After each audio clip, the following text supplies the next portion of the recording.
អាទិត្យក្រោយចៅប្រុសធំខ្ញុំពេញមួយខែហើយចៃដនអីហាងគ្រឿងសមុទ្រអញក៏ធំដែរអញចេះទៅចោះក្មួយប្រុសមានចេញលុយ$199ហើយសាច់ញាតិទាំងអស់ទៅហូបនៅហាងអញទៅបង្កងយក្សក្តាមអាឡាស្កាត្រូវតែមានឲ្យឆ្អែតត្រីត្រូវយកត្រីសមុទ្រហើយត្រូវតែស្រស់ណាហេម្ហូបខ្លែងយ៉ាងតិច18មុខកុំយកតែបន្លែមកបន្លំភ្នែកឲ្យសោះស្រាបៀរភេសជ្ជៈគឺផឹកម៉ាសេរីសាច់ញាតិអាចនាំប្រពន្ធកូនមកបានធ្វើឲ្យអាធិកអធមបន្តិចទៅកុំឲ្យបាក់មុខត្រកូលីរបស់យើងឲ្យសោះចាំពេលសាច់ញាតិហូបបានសប្បាយចិត្តហើយមាត់មួយនិយាយគ្នាហាងឯងក៏ល្បីមានភ្ញៀវច្រើនដែរលុយក៏រកបានមុខមាត់ក៏បានខាងសាច់ញាតិក៏សប្បាយចិត្តលីនមើលឯងគួរតែអរគុណមីងឲ្យខ្លាំងហើយអូមែនហើយ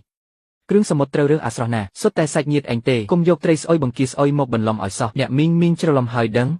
ផ្ទះខ្ញុំគ្រាន់តែជាតូបលក់ត្រីតូចមួយតើមានហាងគ្រឿងសមុទ្រធំដុំឯណាទៅច្រឡំស្អីពេញមួយផ្លូវនេះតែហាងគ្រឿងសមុទ្រខាងនោះឈ្មោះលីនមើលនឹងឯងនៅចង់មកធ្វើក្រដាក់មីងទៀតមីងខំយកកម្មវិធីនេះមកជួយមួយឯងហើយណាអញកុំមកមិនដឹងល្អអាក្រក់លុយទុកនៅទីនេះហើយលើស$1ចាត់ទុកថាជាលុយធីបចោះបន្តិចទៀតមីងនឹងប្រាប់សាច់ញាតិយើងហើយថ្ងៃសៅរ៍អាទិត្យក្រោយទៅញ៉ាំតែម្ដងគួយឡានឯងកុំធ្វើផ្ដេសផ្ដាសណាហាងនោះពិតជាមិនមែនជារបស់យើងមែនដល់ពេលគេមិនឲ្យចូលតាឯងយកមុខទៅទុកណាខ្មាស់អីគេខ្ញុំមើលទៅគឺពួកឯងរកលុយបានច្រើនហើយធ្វើច្រទៀបសំបីតែកញ្ញោបន្តិចក៏មិនហ៊ានបញ្ចេញដែរអ្នកមីងថៅកែហាងនោះពិតជាឈ្មោះលីនមើមែនតែគ្រាន់តែឈ្មោះស្រដៀងគ្នាទេមិនមានពាក់ព័ន្ធអ្វីនឹងខ្ញុំសំបីតែបន្តិចអ៊ំពូមីងទាំងអស់គ្នាស្ដាប់ឲ្យច្បាស់ណាថ្ងៃសៅរ៍អាទិត្យក្រោយខូបចៅខ្ញុំជាអ្នកចេញមុខនៅហាងគ្រឿងសមុទ្រខាងមុខនេះឯងជប់លៀងគ្រឿងសមុទ្រសុទ្ធបង្កងយក្សក្តាមអាឡាស្កាញ៉ាំម៉ាសេរីនាំប្រពន្ធកូនមកចុះមិនបាច់ចង្ដៃទេអ្នកចង់មកជួយខមមិនប្រាប់ផងខ្ញុំសុំទៅមួយគួយឡានចិត្តទូលីមែនគ្រូសាខ្ញុំទាំង3នាក់នឹងទៅអបអរចែងណាហាគួយឡានពិតជាពូកែមែនហ៊ានមកហាងគ្រឿងសមុទ្រទាំងមូលតែម្ដងនាំប្រពន្ធកូនមកចុះមិនបាច់ចង្ដៃទេអ្នកចង់មកជួយខមមិនប្រាប់ផងគួរធ្វើម៉េចទៅនេះម៉ៃថាថៅកែហាងនោះមិនមែនមនុស្សធម្មតាទេវាងជីងសានពីមុនជាបងធំឥឡូវទៅលៀងដៃសន្តិសុខក្នុងហាងចិត្ត20នាក់សុទ្ធតែសាក់ពេញខ្លួនចុះបើគួយឡាននាំមនុស្សរាប់សិបនាក់ទៅទីនោះច្បាស់ជាមានរឿងធំមិនខានទេខ្ញុំប្រាប់គាត់ជាលើកចុងក្រោយហើយបើមិនស្ដាប់ទេមានរឿងអីទទួលខុសត្រូវខ្លួនឯងទៅមីងសារក្នុងគ្រប់ខ្ញុំឃើញហើយហាងនោះពិតជាមិនមែនជារបស់ខ្ញុំទេថៅកែឈ្មោះវាងឯថៅកែស្រីឈ្មោះលីនមើគ្រាន់តែឈ្មោះដូចខ្ញុំប៉ុណ្ណោះឥឡូវនៅមានពេលប្រាប់គ្រប់គ្នាឲ្យច្បាស់ទៅលោកចៅវិញនៅតាន់ពេលណាលោកចៅហ៎មានសិទ្ធអីមកលោកចៅអញនិយាយប្រាប់គេអស់ទៅហើយឲ្យអញយកមុខទៅទុកណាអញជួយលើកមុខមាត់ឯងនៅមុខចាស់ទុំណាឯងវិញបែរជាមកហើយកេតអញទៅវិញនៅថាសម្លេងដូចតែអក្សរខុសគ្នាទៀតមិនក៏ចៃដន្យម្លេះត្រកូលលីងដូចគ្នារកស៊ីគ្រឿងសមុទ្រដូចគ្នាអញបោកកូនក្មេងមែនហេអញមើលទៅគឺអញរកលុយបានច្រើនហើយវីរកខ្លាចពួកយើងតោងទៀមទៅធ្វើជាក៏អញមើលទៅគឺអញរកលុយបានច្រើនហើយវីរកខ្លាចពួកយើងតោងទៀមទៅធ្វើជាក៏គ្រាន់តែបានកុហកគ្នាប៉ុណ្ណោះហាងហ្នឹងមិនមែនជារបស់ខ្ញុំទេអ៊ំពូមីងខ្ញុំសូមប្រាប់ឲ្យច្បាស់ហាងគ្រឿងសមុទ្រនោះមិនមែនជារបស់ខ្ញុំទេថ្ងៃសៅរ៍នេះកុំឲ្យខាត់ជើងមកណា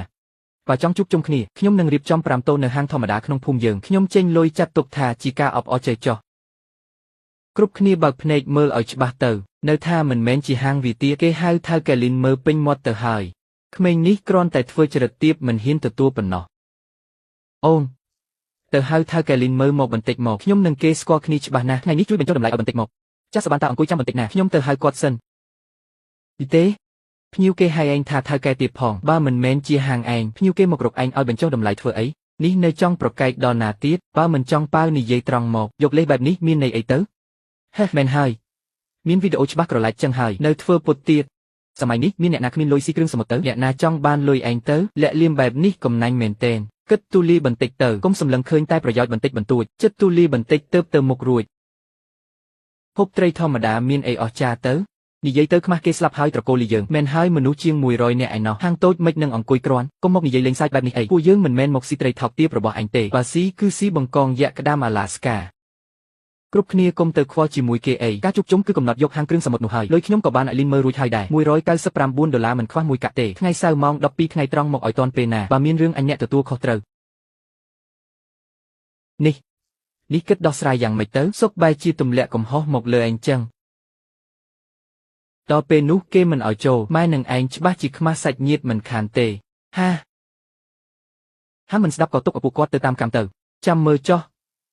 ចង់ស៊ីហ្វ្រៃមិនងាយទេពេលពួកគាត់ស៊ីចូលប៉ុន្មានដល់ពេលនោះត្រូវព្រោះមកវិញជាមិនខានទេប៉ាកុំបារម្ភអីលីនមើវាគ្រាន់តែខ្មាស់អៀនមិនហ៊ានទទួលប៉ុណ្ណោះហាងនេះច្បាស់ជាវាអ្នកបើកហើយខ្ញុំកក់20តូបពេញឲ្យតែម្ដងសាច់ញាតិជាង100នាក់ទៅទាំងអស់បង្កងយក្សក្តាមអាឡាស្កាគឺញ៉ាំម៉ាសេរីធានាថាលើកមុខមាត់ប៉ាមិនខានទេលីនមើអញនិយាយជាមួយឯងឲ្យច្បាស់ ថ្ងៃសៅរ៍ម៉ោង12ថ្ងៃត្រង់អញនឹងនាំលោកតាឯងព្រមទាំងសាច់ញាតិជាង100នាក់ទៅហាងនោះបន្ទប់ VIP 20តូបត្រូវទុកឲ្យឯងប្រាប់ចុងភៅឲ្យហើយទៅគ្រឿងផ្សំត្រូវយកអាស្រស់កុំឲ្យលោកតាមិនសប្បាយចិត្តឲ្យសោះចាំងគួយឡានខ្ញុំប្រាប់ជាលើកចុងក្រោយហាងនោះមិនមែនជារបស់ខ្ញុំទេមីងនាំមនុស្សជាង100នាក់ទៅគេច្បាស់ជាមិនឲ្យមីងចូលទេឥឡូវឈប់នៅតាន់ពេលណាប្រយ័ត្នខ្មាស់គេនៅកណ្ដាលចំណោមទៅអញមើលទៅអញមានចិត្តណាចង់ឲ្យអញខ្មាស់គេមែនទេ20ទៅនេះអញបានអួតប្រាប់សាច់ញាតិអស់ទៅហើយឥឡូវអញថាមិនមែនជាហាងអញប្រាប់អញចុះថ្ងៃសៅរ៍នេះពួកយើងត្រូវតែទៅបើអញហ៊ានមិនទទួលស្គាល់ហ៊ានទុកឲ្យមនុស្សជាង100នាក់ឈរនៅក្រៅអញនឹងនាំលោកតាមកអង្គុយនៅមុខតុត្រីអញតែម្ដងឲ្យអ្នកភូមិបានឃើញថាលីនមើលឯងមានបានហើយសូម្បីតែលោកតានិងសាច់ញាតិក៏មិនទទួលស្គាល់ដែរគិតមិនទៅកូនគាត់យកលោកតាមកគំរាមអញទៀតហើយថែមទាំងមនុស្សជាង100នាក់ទៀតឬមួយពួកយើងទៅសុំអង្វរថៅកែគេទៅឲ្យគេបញ្ចុះតម្លៃឲ្យយើងបន្តិចទោះជាយើងត្រូវថែមលុយក៏ដោយមានសិទ្ធិអីឲ្យពួកយើងអ្នកចេញលុយផ្លូវនេះគាត់ជ្រើសរើសខ្លួនគាត់មានរឿងអីគាត់ត្រូវទទួលខុសត្រូវខ្លួនអញហើយមនុស្សជាង100នាក់20ទៅថែមទាំងលោកតាម្នាក់ទៀតរឿងនេះច្បាស់ជាល្អមើលមិនខានទេថ្ងៃសៅរ៍នេះអញមើលចុះនេះជាតូបលក់ត្រីរបស់លីនមើលនេះគ្រាន់តែជាការងារបន្តបន្សំទេគ្រាន់តែធ្វើបន្លំភ្នែកទេថៅកែធំមិននឹងខ្វល់រឿងលុយបន្តិចបន្តួចនេះទៅ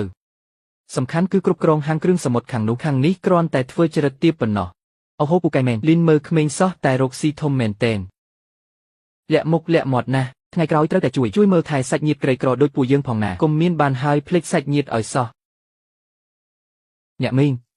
ខ្ញុំសូមបញ្ជាក់ម្ដងទៀតណាថ្ងៃសៅរ៍នេះនាំមនុស្សទៅបើគេមិនឲ្យចូលឲ្យមីងគិតលុយកុំមករកខ្ញុំយំសុំក្តីអាណិតសោះណាខ្ញុំសូមប្រាប់ឲ្យហើយបើមានរឿងអីទទួលខុសត្រូវខ្លួនឯងទៅឯងកុំមកធ្វើពុតគំរាមអ្នកណាគ្រាន់តែបើកហាងគ្រឿងសមុទ្រសោះវីរកកប់ពុកទៅហើយសូម្បីតែសាច់ញាតិខ្លួនឯងក៏មិនទទួលស្គាល់ដែរកន្ទុយដោះដល់លើមេឃហើយសូម្បីតែសាច់ញាតិក៏មិនស្គាល់ដែរចង់ស៊ីហ្វ្រេនិយាយត្រង់មកកុំយកពាក្យថាសាច់ញាតិមកធ្វើជាខែបាំងមុខអីរកលុយបានច្រើនស្លាប់រឹងហើយមែនទេបានលីនមើលបើឯងខ្លាំងខ្ញុំនិយាយឲ្យច្បាស់លុយ$200នេះមីងយកទៅវិញទៅរឿងជប់លៀងកុំមកគិតលើខ្ញុំឲ្យសោះ$200ឯងឲ្យទានអ្នកសុំទានមែនអញប្រាប់ឯងឲ្យច្បាស់លីនមើលលុយនេះអញបានបញ្ចេញហើយគឺគ្មានហេតុផលអីត្រូវយកទៅវិញទេកម្មវិធីនេះអញរៀបចំក៏ដោយមិនរៀបចំក៏ដោយធ្វើមិនបានមែនទេបានឯងមាត់រឹងណាស់អញឲ្យពួកឯងមកនិយាយជាមួយឯងថ្ងៃស្អែកម៉ែនឹងឯងរកលុយបានក៏លែងស្គាល់សាច់ញាតិអញចង់ដឹងថាពួកឯងមិនខ្លាចគេជេរប្រតិចទេអី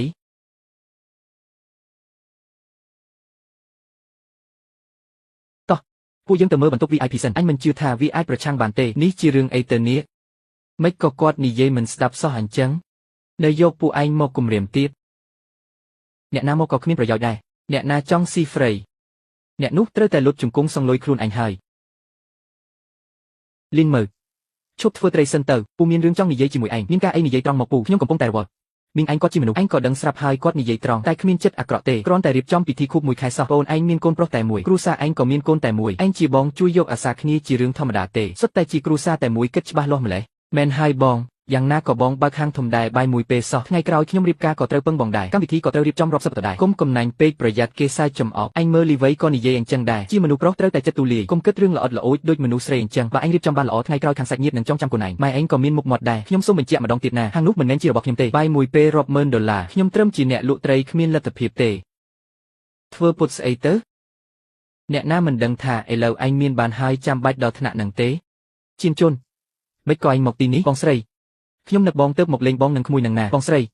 បងនិយាយមួយម៉ាត់មកពួកយើងគឺជាបងប្អូនបង្កើតនឹងគ្នាណាបងមិនអាចមើលក្មួយគ្មានកម្មវិធីធ្វើអីកំសត់កំចឹងទេជាងជន់